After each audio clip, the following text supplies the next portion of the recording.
I think to really do something big, you have to have a story behind you. Where I'm from is where the river of addiction flows, where domestic beef and all the friction grows, where the gun in the grave. This is the ongoing story of No Mystery, a recording studio in New York City.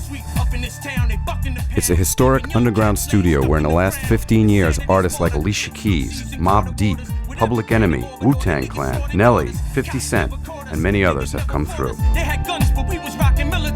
A lot has happened throughout the years, some funny, some scary, and some even dangerous. The danger zone, where strangers roam, arrange the chrome to your dome, make you change your tone. The BX, home of the rhyme and crime, where you got to move fast, cause there ain't enough time. Chillin', I'm in the studio right now, downtown on Broadway, No Mystery. I've lived the hard road. I've been shot up. I've been to prison for 10 years. When I reflect on it now, I'll be like, damn, I was crazy. We are living where the gangsters roam. Once you go through that, it's like you're never forgiven. A lot of us came from nothing and want to become something. I was willing to die and go to prison for drug money. And I'm willing to die and go to prison for this music right here, if that's what it came down to. Yo, I can't tell you the blocks I regulated. I can't tell you the bodies I levitated. The feds already hate me, and new indictments await me, cause they've been watching me lately, trying to checkmate. This is boss life, get it right, light up your night. We're well known to move decimal points to the far right. Y'all snitching the feds, getting the game twisted. Under pressure, y'all crack like coke when flames hit it. Yo, Monday? Okay. 9 till 2? All right, man. Well, good to hear from you again. What you doing? All right. Sounds great, man. All right, baby. Sounds good. All right, peace. I am a guitarist, producer, and songwriter. I've played with Aerosmith, Sugar Hill Gang, Grandmaster Flash, and many others. I've composed music for many films and TV shows. Music has been my whole life. I think they're just finishing up, and then I'm probably gonna jump in the booth. How's it coming in here, Alex? Good? I'm good? It only gets better. It only gets better. That's right. Some wah-wah? Oh yeah, I was just telling about, I was like, yeah, you gotta freak that track. You sick with the guitar. So I started at a young age, I always grew up listening to hip hop. I live in a complex in Connecticut that's HUD housing. I hustled all my life. I hustled for a lot of gang members in my area. Honestly, they used my skin color to their advantage as well as I used it to my advantage. The cops would never think of a 15-year-old kid on his mountain bike with a book bag on, going from one project to the next, filled with crack. A little kid, $500 in my pocket was like $5 million. There's no one equal.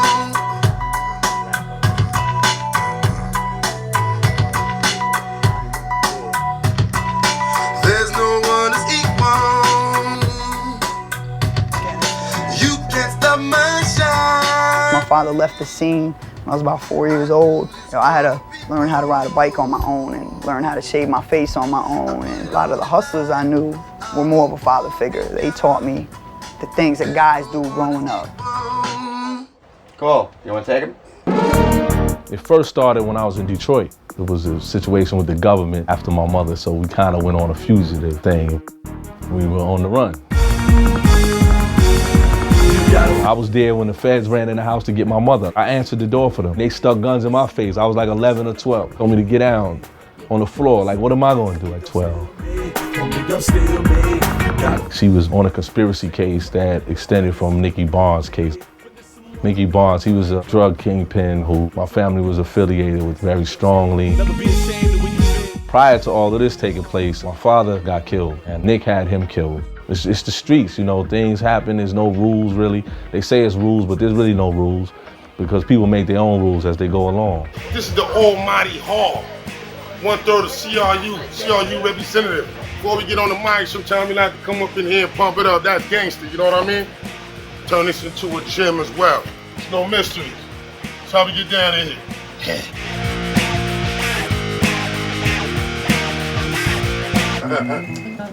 Tell him I said call back later. Yo, I'm in the booth recording, man. You gotta call me back. Right. The engineer's yelling at me. I got cameras on me. I'm in the booth recording my second verse. You turn your radio on in the bathroom. Say you're in the studio. All right, cool. All right. Sorry about the technicality. Oh, we don't care about them right now. It's all about what's going on here, baby. That's right. You can't stop my shine. The last chorus, where it's going. Wanna hear that? Yeah. This close to it. I don't know. I want to put it here. That's when the song is going out. 1, 2. Keep it in reserve until that time. Yeah, I don't hear myself in the mic. There it is. How can I warm up? 16-bar verses. Boy, I'll get there. I'll get there. From the top. Yeah, that was the one right there, y'all. Spit the same verse from the top. First verse from the top. Exactly. No problem. A lot of my friends are deceased because of the drug game on the streets. So I was like, there's gotta be a better way to make more money. I started going to these raves and I started seeing ecstasy flow. And then I started copping ecstasy. We had an antique shop set up in Manhattan where we smuggled all our drugs through. Got the pills from Amsterdam, from Holland, and we bought antique desks and put them in false bottoms, shipped them off to Germany and Paris, then into New York City. Never from Holland. You don't want the return address in Amsterdam. When we crack them open, 200,000 hits to eat. I don't know what that is. That gotta be me right there. What do you think? We're supposed to store your stuff for the Yo, all my shit is gone. Alex, all this shit I would have to have hard drives the size of this room. is gone. B for the Not if you back it up. We gave you all The joints that's in there, those 3 joints. Titty City, Buttocks. You know how long ago Titty City? We're talking 2 What's in years this, ago. When I was 18, I ended up getting indicted. I got indicted in Detroit for a case of, it was a Fed case for conspiracy to distribute cocaine throughout the Eastern District of Michigan. I pleaded out to a 15-year sentence to keep from getting 27 and a half, which is what I would have got if I would have went to trial. But I ended up doing like 10 years and 8 months in prison from that time, so. And I just got out 6 months ago. All right. Dear God, there comes a day when every man must face you. In God's sight, I know I'm probably one of the unforgiving, becoming a G. I took the game as my religion. I'm seeking opponents, busting calicos in the crowd. Mama's youngest son, never digging to make her proud. The drug got me floating, and it's affecting my awareness with enemies lurking. I'm out with bitches moving careless. The woman I love is doing life, and it hurts me. The judge is the racist. He could have shown a little mercy, considered this. There's a female that I care about a lot.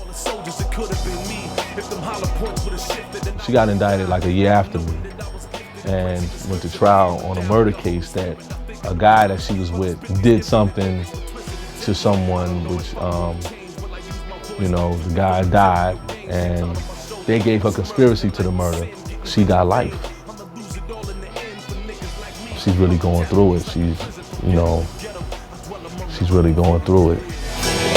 Deep in the life of sin, fate is either the grave or double life in the pen. I'm the unforgiving, not a man on earth that I fear. While I prayed, the devil was whispering in my ear. I'm the unforgiving, scared of speaking the Lord's name. Spiritually going astray, so I gravitate to the game. The unforgiving, cause I'm chasing every desire, trying to find a way to keep from being sent to the fire. Serious, huh? Wow. Ah, John, yeah, homegirl, that was fat. Bro, that was fat. Who's that all about? What's wrong? Why you call me home, girl? Alessia, he called you home, girl. What is it? Not home. Home. It means his neighborhood. His hood. It's not home. It's home, girl. Yes, it's cool. Our indictment was the second largest indictment in New York City history on ecstasy. Pled guilty to conspiracy to distribute ecstasy. I got sentenced to 24 months with 3-year supervised release. We got sentenced under marijuana guidelines. Ecstasy was still so underground, they never had drug laws for ecstasy. A lot of things, they coming together now, like, you know, it's crazy when you're pursuing everybody and now you falling back a little and everybody pursuing you, like the tables is turning right now. I've always been rapping growing up, but I think in prison is where I actually got to perfect my skill. I met a lot of cats in there that rap. And rapping kind of in essence kind of saved me. Like, yo, like this joint y'all recording right now, man, this is nothing, it's a small thing, man. We put this together in like 12 hours. Like we got the beat, wrote the hook on the way home. I flipped through some verses, added something, like this ain't even nothing super spectacular, but we gonna make it like that under some